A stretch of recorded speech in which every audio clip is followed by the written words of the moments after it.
I was watching English television the other week. It was the British Parliament. And a parliamentarian got up and he said, the road to peace in the Middle East lies through Belfast. And I immediately thought about my mate Eddie Jackson, who was really involved in the whole peace process in Northern Ireland. So, Eddie, what do you think of what he said? Bill, every conflict has its own complexity, its own dynamic, and however tempting it is to say we can extrapolate from one positive experience and apply to another problematic experience, I think the complexity of the Middle East is such that I would be very reluctant to assert that connection lies there. I think it is just in terms of causation and solution. It's much more complex than the Northern Ireland context. So what was your role in the whole island context? My main role, there were two main roles. One was heading up the economic development side of Belfast City Council in that 1999 to 2003 period. And then from 2003 I was appointed Chief Executive of a social partnership body that was established and sponsored by the European Union. It was systemically linked to government. It was part of it, but at arm's length from it. And our mandate was very focused in that we had to address peace and reconciliation in Belfast. Well, how did you start? Well, I think there wasn't a start point and an end point. Progress had been made through the 90s. It was given impetus by the ceasefires that were called in 94. And at that time, one of the government ministers, because we were administered under direct rule from Westminster in the absence of local arrangements, one of the ministers had set up a special initiative called Making Belfast Work and the Belfast Action Teams. He described it as civil servants in jeans, in that he took senior civil servants and their supporting officers and located them in the hearts of the communities in Belfast that were most impacted by disadvantage and by conflict. It was a situation, I had initially been in the academic world, having completed a PhD that looked at social policy responses to political violence. So did you find the most dangerous areas or the most areas full of hate were the most disadvantaged areas? Oh, there's a strong correlation between poverty and conflict. So how do you get people who shoot one another, how do you get them in the same room, or bomb one another? How do you get them in the same room? With great difficulty. Yeah, how did you do it? Well, again, it took time, because I remember I'd been commissioned as part of a university-based team to undertake research into the delivery of children and young people's services in North and West Belfast. It was just after the Shankill bombing and the reprisals that took place around that in '93. I was accused on both the Shankill Road and the Falls Road of being an agent of the British Army. The level of mistrust in government, let alone in each other, was significant. You know, we always talked about how the conflict in Belfast in particular was characterised by intimate enemies. People knew each other, and were in rural areas as well as in the urban areas like Belfast, where that close proximity and neighbourliness was betrayed. That is where it became more and more difficult to try and re-establish trust. So what were the preconditions that started this movement going, that you actually were able to get people into the room? Well, there was and this is where we benefited enormously from two variables that impacted in in Belfast in particular at that time. One was the intervention of the Clinton administration. Clinton? Yeah. And Clinton came in and basically said, I'm not going to give you 1 cent. What I will do is I'll give you access to any American city. You bring your brightest and your best entrepreneurs, and we will begin to forge joint licensing agreements. We'll create employment, we'll target it in those areas where currently young people don't have a stake, and we will create jobs and employment opportunities and training opportunities. So the leadership of Clinton was kind of critical in that? It was critical because it also broke the sterile narrative that had set in. You know, in any conflict, the protagonists, they adopt fixed positions and perspectives. The outside intervention challenged that narrative, and it pointed the way to different opportunities. And Clinton was saying, we will work on the disadvantage, which will work towards peace. Correct. And we'll create jobs and we'll create opportunities. And by bringing young companies, especially with young, bright graduates coming through, particularly in the tech sector, and it was giving them the opportunity to tap into markets that otherwise they wouldn't have been. And this happened with both the Protestants and the Catholics. Yeah, and my role in that was to bring cross-party delegations from Belfast City Council with representatives of each of the political parties, along with 35 businesses. Our colleagues in different economic development entities in both Belfast and places like New York and Boston, Washington, Pittsburgh. They had done the business-to-business end of it. We took the politicians over with the businesses. The businesses went out through the day. They met their counterparts. I took the politicians on various Would they go together? Like, would Martin McGuinness and Reverend Ian Paisley, would they go in the same room and go together? Well, initially there was a lot of tension there because, particularly just after the agreement was signed, there were new local government elections and then assembly elections.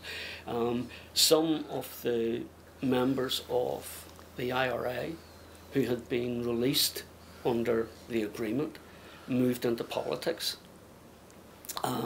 And I think Sinn Féin were the third largest party in Belfast City Council at the time. And while the centre was led by people like Sir Reg MP, Dr. Alistair MacDonald, Chris Majimsey, everybody got a seat at the table. And they were Belfast heavies, were they, on both sides? Yeah. So how did you get them involved in it? Well, it was everyone had signed up at that point to say we want the violence to end. But why did they want the violence to end? Why? What conditions were there for that to end? And I think this is where you have to look at the complexities and the dynamics of each individual conflict. If you look at Belfast, the young activists of the late 60s, which is when it all started, by 98 they were all middle-aged. They'd been fighting a war for 30 years, and there was war weariness had set in. There was also the fact that the British intelligence agencies had infiltrated both Republican paramilitaries and Loyalist paramilitaries to a point where their war was no longer being conducted with success. Operations were being stopped before they reached their targets, all based on information from inside those organisations. So there was war weariness? There was war weariness, there was the work of the British intelligence, and there then emerged on the Loyalist side a couple of local leaders who had come to the conclusion that basically politics won't work, and the only solution is for us to actively take the war to the provost. So that was the Loyalist side. What about the other side? Well, I think, people like Gerry Adams and Martin McGuinness, they had a pragmatism, they had a realism, and behind the scenes, unknown to most of us on the ground, they were involved in negotiations along with the Catholic representatives of the Catholic Church, people like John Hume, and the British government, to try and move the Republican movement towards non-violence. So they had got war weary too? Absolutely. Everyone was. And there was also, you know, the public mood at the time, Bill, was a yearning for peace. We'd lived through 30 years of it. You know, and like I remember talking to Robert Smith, leader of the UVF in the Shankill Road. He had had 3 heart attacks. He was 43 years old at that stage. And he said, Eddie, I've got 3 kids. The oldest one's 13. I want a better future. We can't keep going on like this. And that was replicated in my conversations with whether they were Republicans or Loyalists. So the first time you got Martin McGuinness and Reverend Paisley in rooms together, how did they react to each other? Well, that came a lot later. Right. Because remember, Paisley didn't participate. He was opposed to the Belfast Agreement of '98. He didn't participate in the talks that led to that. And it was only years later when Tony Blair took on the oversight of the, you know, after the '98 agreement, it was stop-start. There was some bad behaviour. So if it wasn't Paisley, who was it on that side? It was David Trimble. David Trimble was the leader of unionism, the Unionist Party at that time. And I think leaders like Trimble, Mallon, Hume, they had the vision and they also had the courage to take on the vested interests, particularly on their own side, and to take risks for peace. So that the peace agreement was built on the centre parties, particularly the Unionists and the SDLP, but a critical part of that was that a lot of minor parties were also included in that. Blair's approach... Would you equate Blair as a leader like Clinton was? No, in short. And I'll tell you why. Yeah. The success of the Belfast Agreement was built on inclusion and engagement. Yeah. Everyone was represented. Yes. Blair's approach was to try and bring in the extremes, namely Sinn Féin and the DUP. Now, I understand why he did that at the time, but he did it at the expense of the centre ground. And that eroded and hollowed out that centre ground. So by the late 2000s, we had the re-emergence of Sinn Féin and the DUP as the 2 dominant parties. So what you're saying is centre on the centre. Concentrate on the centre and let it spread out. If you go from the extreme in, you won't get there. And that would be certainly my experience. I think it was a much more productive process, a much more inclusive process. People felt part of that. Whereas by the late 2000s, it was back to partisan. You know, it wasn't about baking a bigger cake. It was about making sure that you got your share of the cake and I got mine. And how hard was it for those centrist politicians? You kind of mentioned it, but were they in more danger from their own side than from the other side, or? Well, at a political level, yeah. They almost, both the Ulster Unionists and the SDLP, they almost disappeared. Public support moved to the extremes. And how did you bring it back? Well, it hasn't come back though. And the peace in Belfast and in Northern Ireland it's imperfect. But having said that, it's a lot better than... So you're saying since the peace accord, it's got more extreme? Well, I think for the first 7-8 years, I think there was some tremendous progress made at that time, and that redefined the relationships for many across Northern Ireland. And you blame Blair for starting this process, do you? Well, I think he had a significant part in that. And what about from the other side? Well, I think what you've seen is the Sinn Féin have adopted a very strategic approach. They always talked about the long game, the long war, then they turned to politics. And with demographic change in Northern Ireland, we're now at a point where the majority of the population is Catholic, and the likelihood of a referendum in the near future leading to a united Ireland, as is allowed under the Belfast Agreement, that looks as if it will come about, and the local elections are planned for May of next year. Sinn Féin in the last elections became the largest party, and they could well become the largest party in the Republic as well. So in all that goings on, was your life under threat? No, I wouldn't say so. Some other people thought that it was. Because my role involved the distribution of large amounts of European Union funding. Everybody was on your side. Well, it was an adjustment to good behaviour. It didn't stop me being threatened. But So what you're saying is that the peace process itself is always under threat. yes. You might think you've got there, Yeah. and kaboom! And from an academic point of view, in terms of analysing peace processes across the world, the mistake that was made in Northern Ireland was that the mechanisms, the structures, the social partnership machinery that had been set up to become an integral part of the bloodstream of government decision making was removed. In Belfast, we established officially the 5 most peaceful years in Belfast's recent history. Peace existed. We had the UVF and IRA working together on the ground to resolve contentious local issues. So how can all this learning be applied to the Middle East? I think you would have to be very brave to say we take some of that we take the Belfast experience and apply it there, but I think there are a couple of themes that are significant.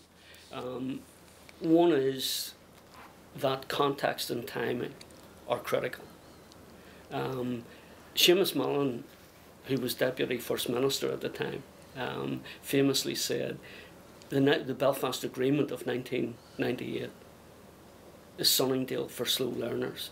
He was referring to the Sunningdale Initiative of 1973, which established for about a year a power sharing arrangement that wasn't that different from the one that George Mitchell negotiated 30 years later, or 25 years later. So sometimes the fundamentals, the parameters of an agreement are fairly well known. Yeah. But somehow circumstances conspire against peace being formulated from that. But at times, sometimes, the tectonic plates shift. And for Northern Ireland, that came about through Bill Clinton, through George Mitchell, through people like Jim Lyons, and the support of the European Union, which gave us very, very... How can the tectonic plates shift in the Middle East? I think that's where the complexity sets in. Yeah. Should Belfast have erupted again, had no agreement been formulated, then there was never a threat to, global politics. That's not the case with the Middle East. Yeah. And given the dynamics in the Arab world, let alone the Israeli society, I think what is common could be the introduction, as we experienced in Northern Ireland with the American administrations and the EU coming in and breaking that deadlock.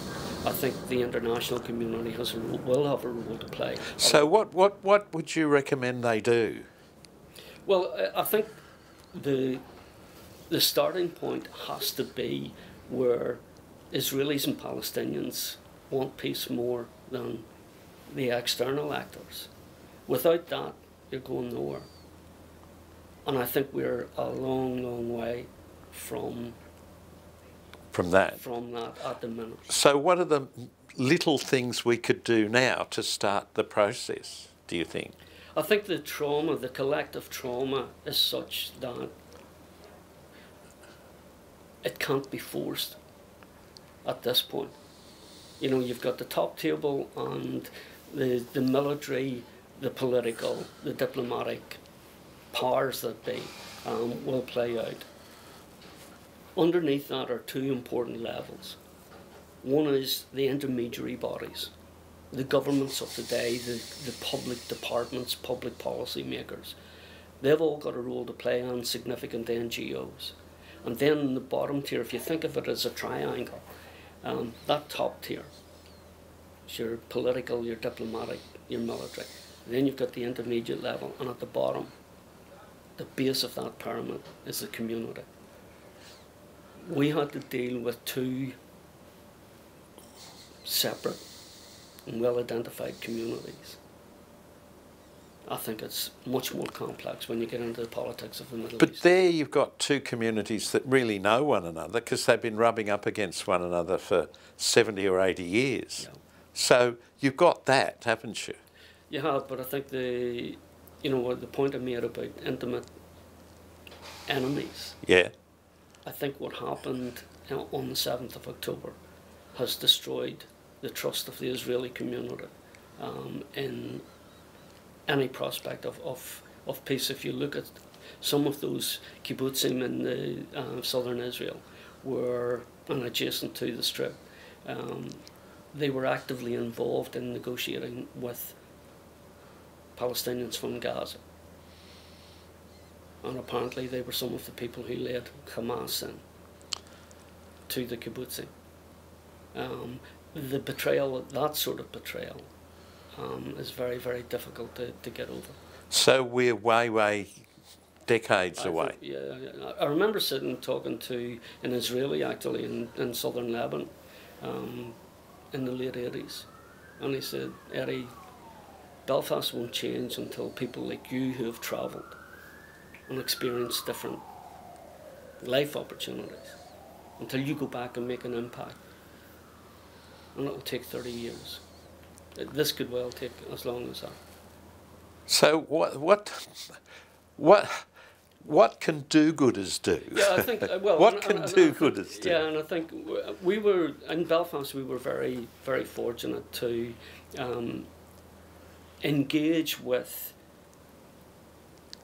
highly experienced practitioners. And I'm thinking in particular of a guy called John Paul Lederach, an American professor. And in his international work, he had come up with a model comprised of 4 elements. One was, your starting point is the crisis. Yeah. It's the politics of the last atrocity. And most of the attention tends towards what actions or reactions you have to that crisis. Yeah.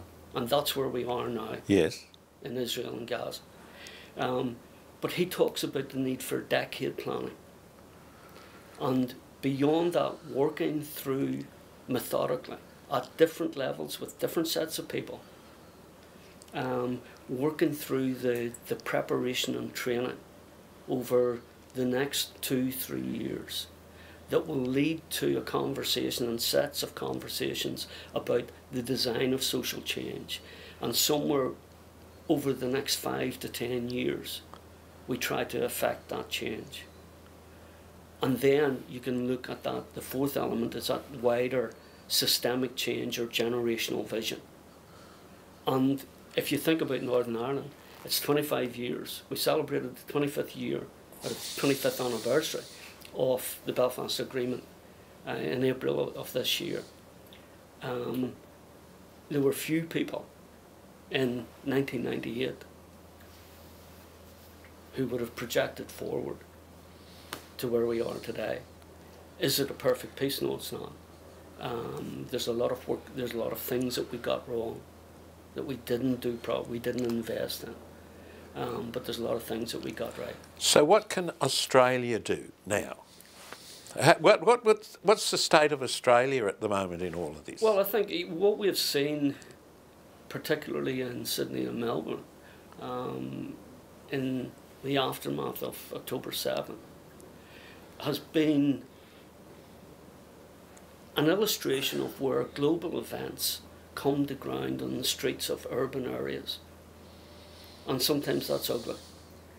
We have, in a society like Sydney, where we have well over 150 different nationalities and ethnic groups, it's inevitable that you have, on the one hand, a very rich social fabric, but on the other you can have competing worldviews, competing and often conflicting cultural and political values, ideas, and I think we've seen that play out, and that's where the fragility of a multicultural society can be highlighted. So you're talking in a sense of a need for more and more and more dialogue. Absolutely. Rather than lock them up.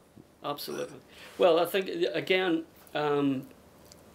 we work closely with our colleagues in Queen's University, and we funded a programme that was titled Contested City Urban University, CU2 for short.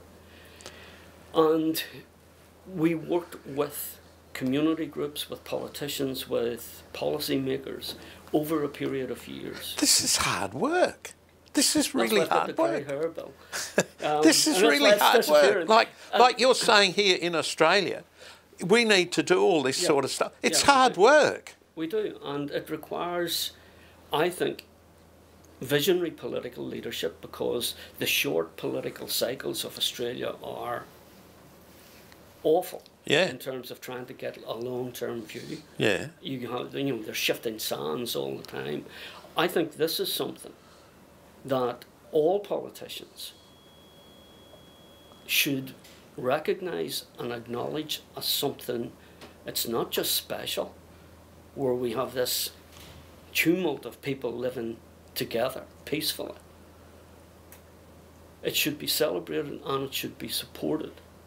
Going back to 2014, after the Martin Place siege, I said now's the time, and I accept there are political sensitivities around it, but we really need to sit down and have a conversation about how we invest and reinforce the rich tapestry that we have in cities like Sydney and Melbourne, rather than see them being threatened by violence that stems from religious or political extremism.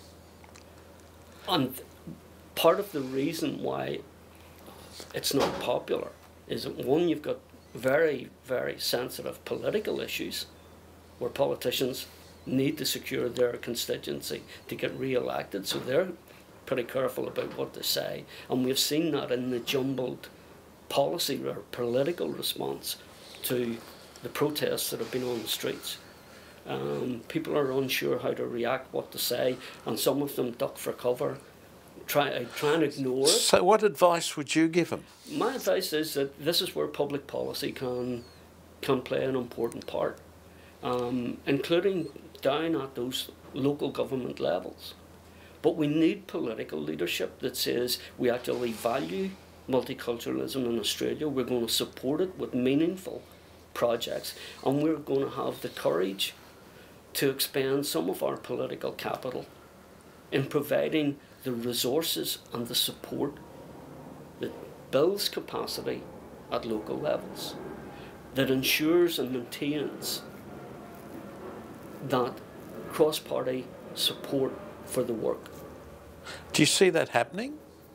No, it happens in part, and you're part of that through the likes of the state-sponsored faith groups, and that's important. But I think it requires further investment, particularly at local levels.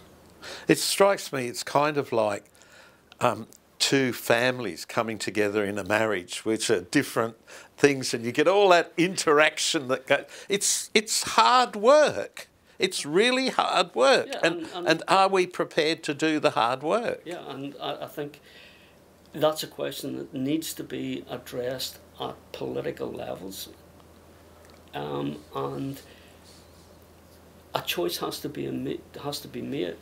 If we're not prepared to do the hard work and to secure the resources that are necessary for that, well, then there will be consequences. And at extreme, we've seen the potential for some of those consequences over the last couple of weeks. So in Australia, you see a need for a lot more hard work, and we've had these marches and all of that. In England, some of these marches have been 300,000 or 400,000 people. Do you see is what is good for Australia good for the Western world sort of thing? I think it is, because particularly where you have various competing and different ethnic groups comprising society, unless there is the opportunity there to engage all of those parties and to be inclusive, then I think there's a risk that it goes to the extremes. But I think the lesson that we came to in Belfast was inclusion is important, engagement is vital. Inclusion and engagement. Yeah, but where inclusion or engagement fail, and where sectarian, racist or criminal behaviour continues, then there has to be sanction. And what sanctions do you put? The rule of law. Let me get really personal for me, right? I've got a lot of really close friends who are Israeli and who are Muslim, you know. People, I've been to Calais and I've seen the Palestinian refugees and sat with them, and I've worked closely with the Jewish people. When things like this blow up, I don't know what to say.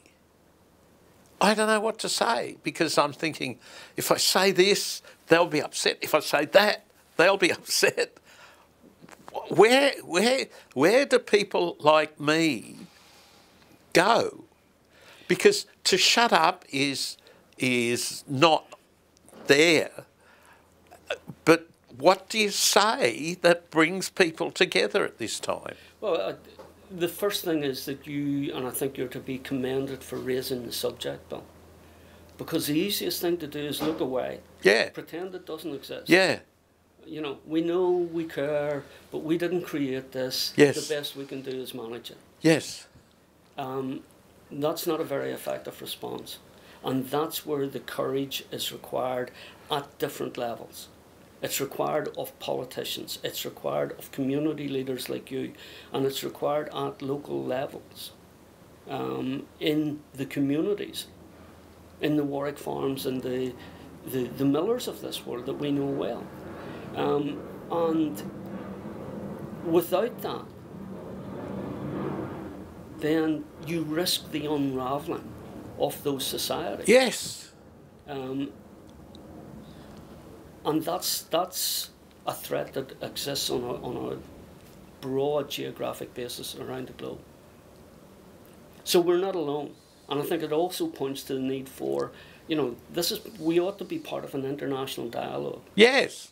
Well, that's what I want to do with this video. And that's what we were very successful in Belfast at the time, in being able to be part of a global initiative. It brought in the big hitters like the UN, US Institute for Peace, the World Bank. They all came to Belfast. They saw what was happening, and we worked together to create a network. Can you say that again? There was the US, the UN, the US, the UN, the World Bank. Who else?